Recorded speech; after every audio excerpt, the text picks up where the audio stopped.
Hello and welcome to AXSChat. I'm delighted that we're joined today by Sweta Mantrii. Sweta is an advocate, but also a stand-up comedian. So that you write stuff, you talk about stuff, you entertain people, you challenge them. So Sweta, tell us a bit about you and your journey and how you came to both be an advocate and also how you ended up doing comedy, because I mean I love comedy and I think it's one of the best ways to challenge assumptions. So over to you. Thank you so much for having me. And to be very honest, it's going to be very tough to answer that question in a few minutes because it's very difficult to summarize 35 years of existence in 5 or 10 minutes, but I'll do my best. So I was born with a disability. I have spina bifida and I walk with a caliper and 2 crutches. I started walking at the age of, I would say 6 or 7 with the help of crutches and a caliper. And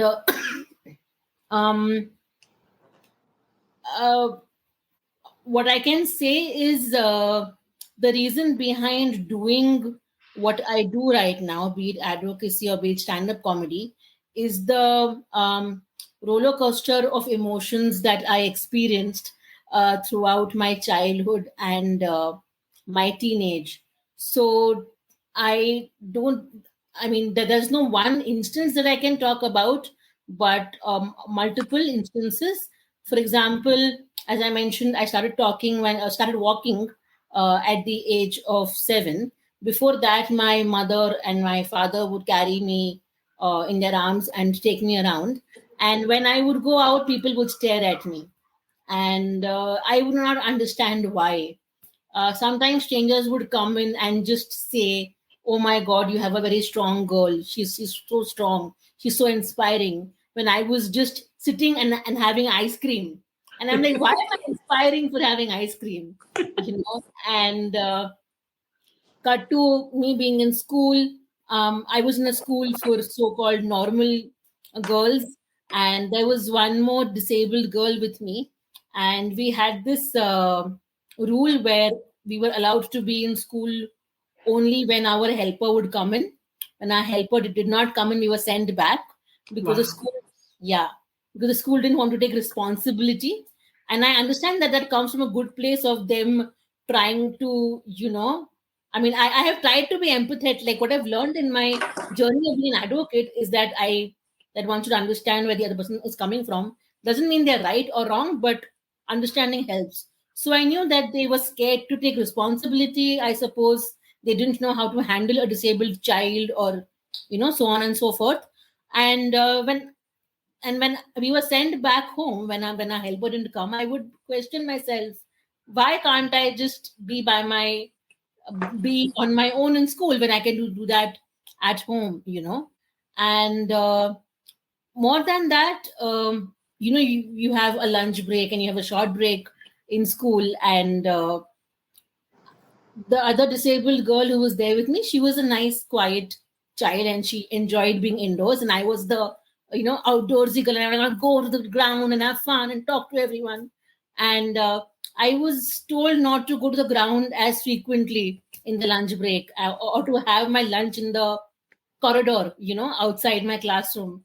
And this was the first time that I was experiencing something of this kind because I'm the only child.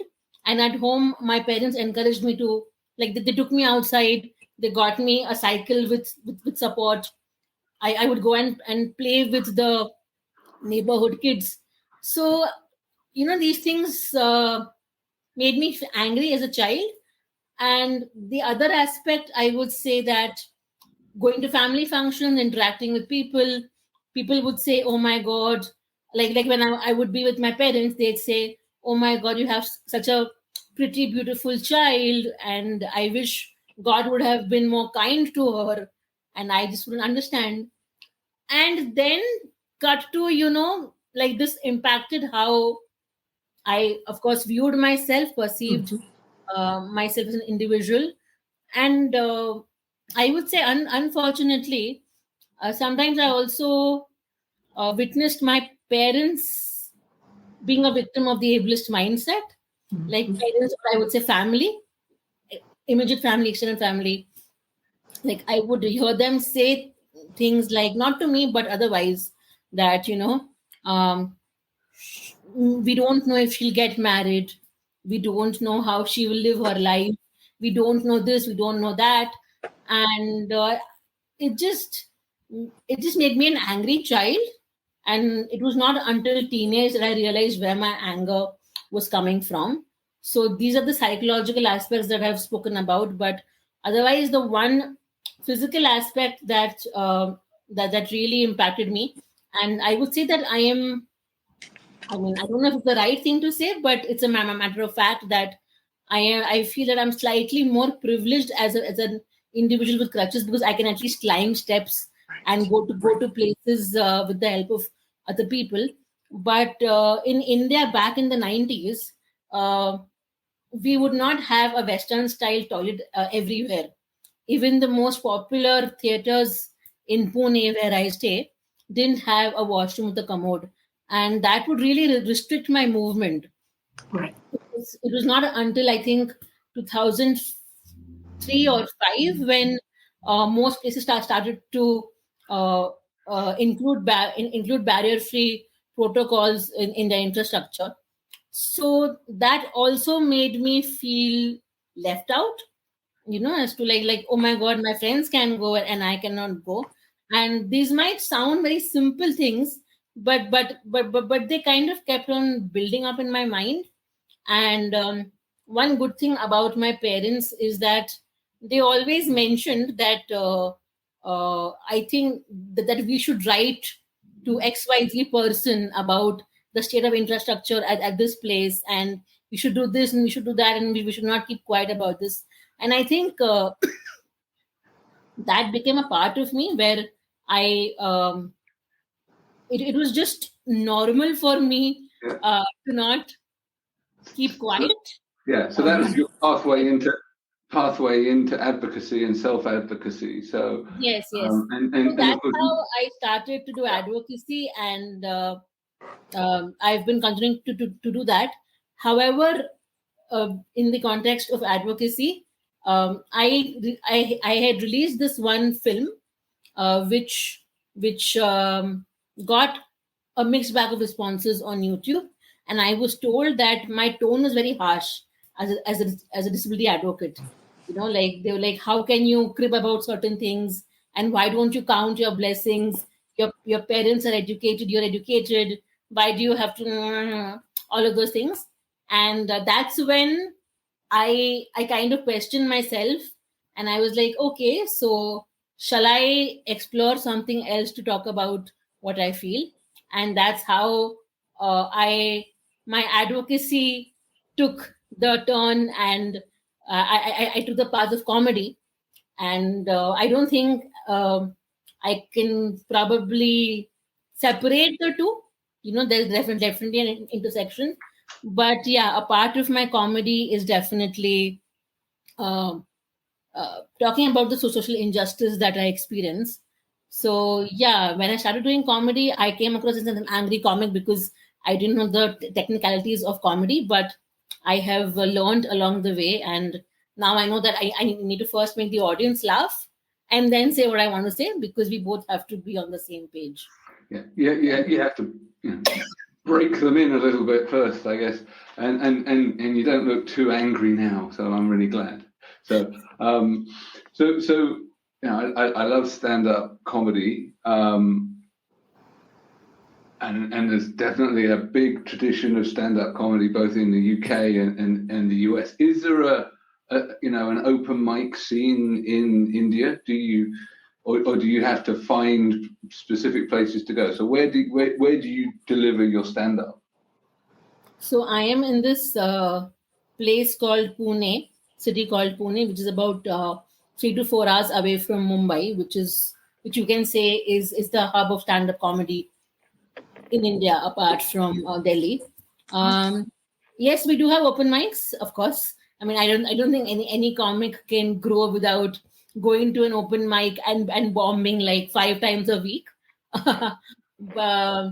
Yes, so our scene is not as big as the Mumbai comedy scene.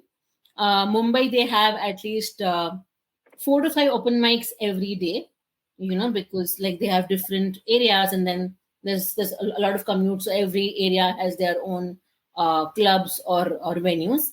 Over here, I think I would say, so we have more mics on the weekend, Friday, Saturday, Sunday, and about two mics on the weekdays. So the scene has kind of grown since 2000 and I think 18, I would say. And the frequency of mics has kept changing, because we were at our peak in 2020, and then there was the pandemic, and then again in 22 there was a peak, and then right now there's a dip. So it keeps changing, but yes, open mics are there for sure. And we also have artists from Mumbai coming in, so we also get opportunities to open for them. So that's also one way where we can grow. Yeah. Sweta, I want to pick up on something you said about the YouTube video that you did, where people said you were too angry. It's I have a friend of mine that kept being called an angry cripple. And he's like, well, I'm getting angry because you're calling me an angry cripple, first of all. But it's interesting because whenever we have really big issues, like you being told pretty much your whole life that you were born wrong, something was wrong. So somehow you did something wrong. And I know in some cultures, including in your culture, sometimes people think you did something wrong in your past life. Great. I'm being punished for something I don't even know what I did wrong, but okay. So, but I understand that society, especially societies that are just starting to deal with this, like India. I think India is in its, as you just pointed out, it's in its infancy about really including people with disabilities. It is still, I knew about, they did a disability conference in, I'm not going to say where, in India. And it was a 3-day conference, and they had 6,000 people, and they had one accessible toilet. Yes. One. Huh. And so I was like, sometimes you just don't realize how much has been done in places like the United States or the United Kingdom or others. But and that's one reason why we really like to talk to leaders like you, because what you're having to fight for, I think a lot of our audience might not even understand how hard you have to fight for basic things. And so I just wanted to explore a little bit about how important is it to you as an advocate and as a comic to make people feel comfortable about their prejudices and their misinformation? And so how do we not be angry when people decide your life isn't valuable, you're not worthy, you're not whatever? How do we stay, which is why I'm so glad you went into comedy, because comedy can be funny, but it can also be edgy. And so I was just wondering, it makes sense to me why you went this direction, but I also am fascinated with it because people want you to be a good girl. You need to be a good girl and, not say things that we don't want to talk about because they're, we're hoping society's already better, but it's not. So if you can just... just summarizing it, why do you think it's so, and I'm sorry, but why do you personally think it's so important to be honest during your comedy and not just talk about things that don't make people uncomfortable? I think it's important to be honest because that's my story. There's no other way to put it. That's my story.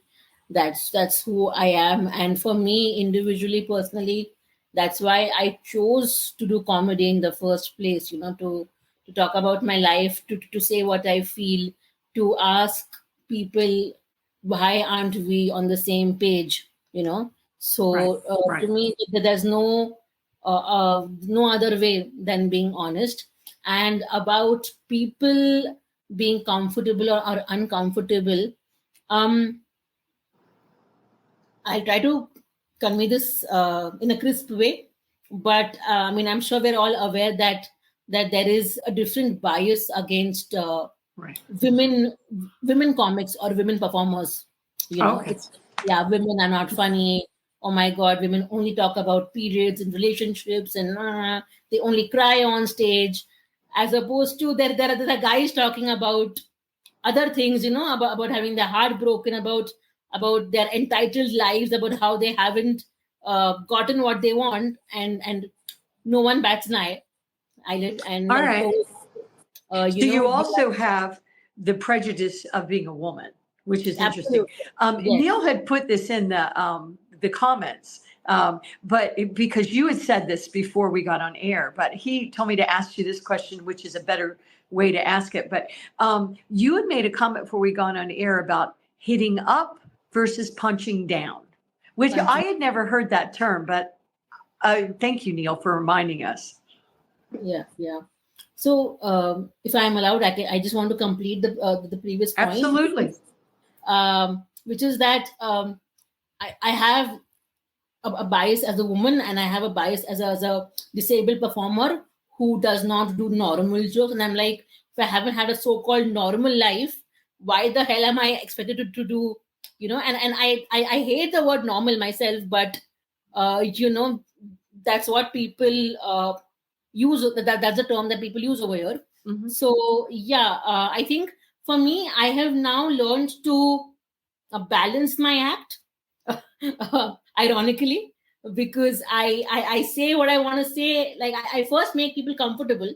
I give them what they want. I make them comfortable. And I make them feel, okay, she will not say something dark, and then bam, I have my guns blazing at them. So it's been a journey. I mean, I'm still growing and I'm still learning, but I have, because I don't know if it's right, but my experience when I put forth my my video on YouTube taught me to be empathetic, and to include both the perspectives. So I have just learned to even cater to my audience, and to even say what I want to say. And with regards to punch up and punch down comedy, so there's hierarchy in the society.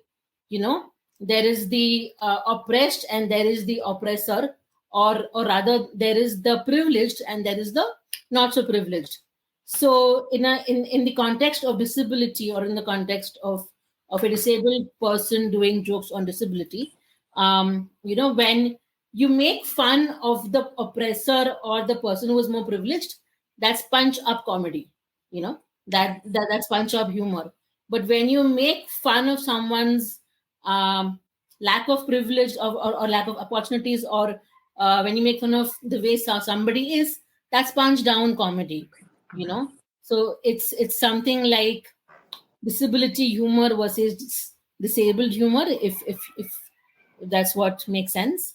So what I, as a disabled person, do obviously is to make fun of people's perspective of disability, and make fun of how people respond to me when they see me for the first time, or even when my friends and family have known me. The fact that they still cannot let go of their inhibitions, that's what I talk about. And if I may give like a quick example, when I first wanted to do stand-up comedy, I wasn't very confident. So I reached out to a couple of people, and I told them, this is what I want to convey. Can you please do this for me? And they're like, Shweta, we cannot do these jokes for you, because as non-disabled people, we doing the joke will be wrong. But if you put forth these points as a disabled person, that will work, as opposed to us doing that.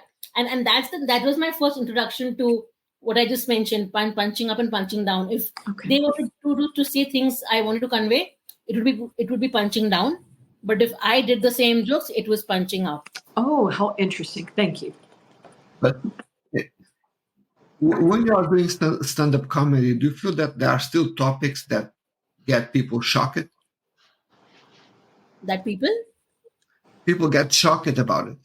Shocked? People get shocked? I think the fact that a disabled person is getting on stage and doing comedy, that itself is a shock factor for most of the audiences, and that has also been a journey of learning and unlearning for me, because I realized, after a few months of going on stage and just jumping into my jokes, I realized that the audiences does not warm up to me as they warm up to other people. I have to what do you say? I have to say a few lines. I have to crack the icebreaker and then get into my set. So So do you feel that probably in that when you are going into stage that people might feel afraid of laughing? Yes, they still are. Yes. Good point. In fact, just I think about last year, I was doing my juice at an open mic, and there was this lady in the first or second row. And after the show, she comes to me and she's like, I liked your jokes. Your sense of humor is good. But I was uncomfortable. I didn't know whether I should laugh or not laugh. And I was like, that's exactly what my motive is. It is to talk about things that make you comfortable and maybe laugh at yourself and laugh at the entire narrative that we have built around disability. And I hope that one day, instead of asking me this question, you will laugh and applaud during my set. Yeah. So I think humor has long been a medium through which to have the discussions about uncomfortable topics that people wouldn't otherwise do so.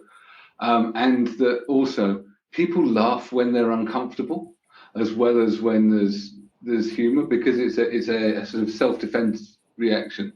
So I think that you're able to utilize that tool at the boundary of humor and discomfort to maybe stretch the conversations. And I've seen this before with other comedians. There's a group of comedians in the UK. And they're called Abnormally Funny People, and we've interviewed one of the contributors to that group on here a few years back. But yes, they come in and they're very, very funny, and they're talking about topics related to their disability and things that they encounter in life that are barriers, but in a way that is really funny, but also makes people uncomfortable because it makes them aware of their privilege and their biases. So absolutely. Yeah. And I think when I perform, what I've noticed is it takes a couple of minutes for the audience to warm up. So it's either two things. It's one is if they see other people laughing, then they also get comfortable with laughing, and then we're good to go. And the other thing is when they realize that this is going to be my tone. I am going to, talk about disability. I'm going to have dark jokes. And once they realize I'm not going to budge, then they're like, okay, we might as well laugh, Why do I feel awkward? Yeah. Yeah. So, you're here to laugh about it and to make jokes about it. So it's just let's get into the comedy and go with it. I think that it's a great medium. So outside of your local community, you've done stuff on YouTube. Do you put your comedy elsewhere? Are you trying to find other channels and audiences to reach through your comedy? I think that the curse of living in 2024 in the age of social media is that you have to be active on every platform. Yes. So yes, I think YouTube videos are not enough to gain traction or to gain followers or to be able to sell tickets, especially in India, because in the US and the UK, a comedy has been existing for way more time, for way more decades than it has in India. So over there, I think people are able to separate stand-up from YouTube or from social media. Unfortunately, over here, the growth of social media and comedy has been parallel. So it's way more interlinked than we would like it to be. So yes, I mean, we do put out reels on Instagram. Even like when you go to mics, and if you're doing crowd work, and if we get 30 seconds of content, we do that. And I have this concept show where it's comedy and conversation. I do comedy for 20 minutes, followed by conversation to smash stereotypes around disability. And I've been taking this format to corporates for the last couple of years and more. So for me, it's become even more important to put out my content on LinkedIn, because that's where I will also get most of my work from. So yes, other mediums, other platforms for comedy. And apart from that, I think, like we all know, every comedian is venturing into other things. There's podcasting, then there is content creation and stuff like that. I have done podcasts. I have done non-comedy podcasts on disability. So then, like, the audience knows that what the audience understands, that there is substance to what I'm saying. I'm not just doing disability humor for the heck of it. There's a reason behind it. And I hope I continue to explore more options as I grow. Although it's very exhausting, but you have to do what you have to do. It's life. So, Sweta, how would people find out how to hear your humor? Would you recommend they go to do you have a website? Do they go to your YouTube channel? How do they get to listen to your humor? Yes, YouTube channel. But and what is? Yeah, my handle is Mantrii. So Mantrii is my last name. Okay. So Mantrii. That's also my Instagram handle. And I think Instagram is a more personal / interactive platform, because we put out regular content which is comedy related and not comedy related. I also make vlogs to talk about my life. So yes, and LinkedIn is where I get my work from. So if anyone wants to hire me, they can reach out to me on LinkedIn as well. Excellent. I actually hired a comedian who I really admire, Juliet Burton. She talks about mental health and so on, for our global accessibility awareness event, and we did it during the COVID, and she re-recorded all of the stuff, and we've got loads of material that I was too scared to use. Oh, frankly, wow. because you should have used it. I used quite a lot, but there were some where I was wetting myself with laughter, thinking this is going to really offend the proportion of my colleagues here. And so we had a balance, but she was great actually, and I think that that was really good. But she sailed quite close to the wind, even in the ones that I let through. So I think it was a really good way to engage colleagues and so on, because rather than having a serious compare, we had a mixture of comedy, and then she talked about mental health and in a serious way, as well as cracking jokes about being locked up and so on. So I think that more companies should I agree. Look at bringing a bit of humor into the way that they run their events. So good that you're start doing your that. event with a comic like Sweta. I mean, I think that is the way to do it. Start to, if you're a corporation, bring in a comic like Sweta and let them break the ice so that you can really have meaningful conversations. So I'm glad y'all did that. I think that's important for corporations to do that. And make sure that you can bring some ice cream, right? So that we can just have some fun. Have some fun with these serious conversations. Yeah. Sorry, Antonio, I cut across you. No, I think we see sometimes many industry events that we are taking part, and they're all very serious. And so I think that could be starting with the show or having some breaks between the event with comedy. I think it could be a good way of going forward. And use our comics. Use our comics like Sweta. Please don't bring in comics that don't have disabilities. We have our own brilliant comics. We need to use our comics. Yes. I think representation is very important. Absolutely. Yes. You know, I always am asked, you know, what do you want to say in the context of disabled people's telling their stories? And I'm like, please pass on the mic to people to talk about themselves and their lives, because if somebody else is to talk about me, they'll call me inspiring. But if I am to talk about myself, I'll tell you why I don't want to be called inspiring, you know, why I and how I want you to talk to me and talk about disability. Yeah, I think this, you know, we had, you know, the I'm Not Your Inspiration from Stella Young all that time ago. Yes. And we often talk about inspiration porn. Yes. At the same time, I do want to inspire people, but not by just being me and living my day-to-day life. I want to inspire people into action, into making positive change, which are different things, right? These are encouraging people. It's not through living and being brave, right?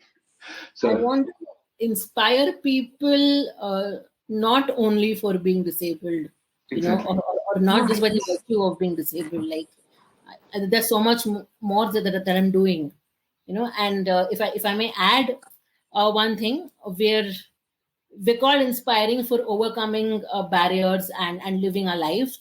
But my point is, those barriers should not exist in the first place.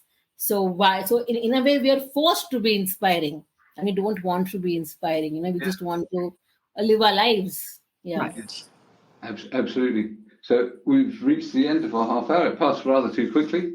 Need to thank Amazon and our friends at MyClearText for keeping it on air and captioned.